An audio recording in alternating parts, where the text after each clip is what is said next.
বৌদ্ধদের অন্যতম প্রধান ধর্মীয় উৎসব বুদ্ধ পূর্ণিমা। পাহাড়ে নানা বিহারে চলছে প্রার্থনা উপাসনা। এ বিষয়ে আরো বিস্তারিত জানতে যুক্ত হচ্ছে সহকর্মী আকাশ মার্মার সঙ্গে।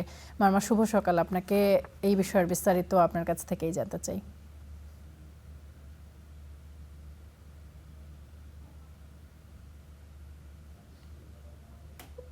আজকের বৌদ্ধ ধর্মাবলম্বীদের বুদ্ধ পূর্ণিমা।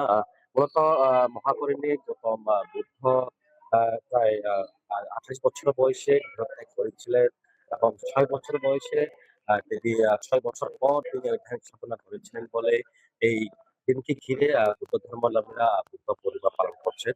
আহ, আমি এখন আছি রাজগুরু বৌদ্ধ বিহারে। আমি একটু আমার পিছনের দিকটা দেখাতে চাই। আহ, সকাল থেকে প্রায় পুরো জেলা শহর প্রদক্ষিণ করেছে বৌদ্ধ ধর্মাবলম্বীরা।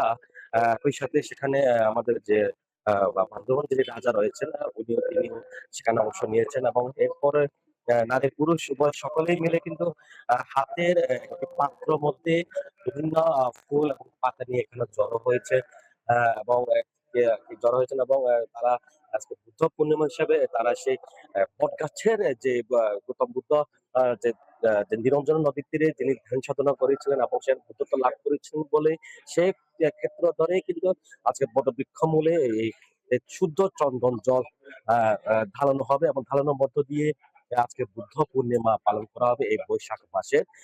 এই যে সকাল থেকে এই যে বিহারে বৌদ্ধ ধর্মাবলম্বীরা এখানে উপস্থিত হয়েছেন, অষ্টম শীল পঞ্চম শীল সহ তারা ধর্ম গ্রহণ করেছেন। একই সাথে যে রাজগুরু বুদ্ধ বিহারের যিনি রয়েছেন বদন্ত কিতু মহাথেরো, তিনিও কিন্তু দেশ এবং গৌতম বুদ্ধ যে বুদ্ধত্ব লাভ করেছিলেন সেই প্রেক্ষাপট ধরে তিনি ধর্ম দেশনা দিচ্ছেন এই যে এলাকার এই যে বৌদ্ধ ধর্মাবলম্বী রয়েছে দায়িকাদের উদ্দেশ্যে।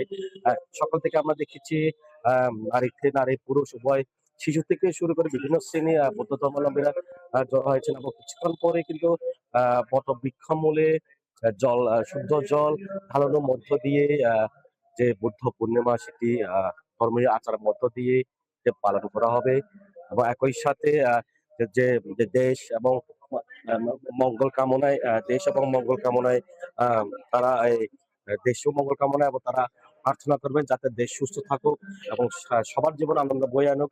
সেই সূত্র ধরে কিন্তু কিছুক্ষণ পরে বৃক্ষমূলিক জল জল ঢালানো হবে। এই ছিল বান্দরবান থেকে বৌদ্ধ পূর্ণিমার সর্বশেষ খবর। আমার না আকাশ মার্মা, অসংখ্য ধন্যবাদ আপনাকে।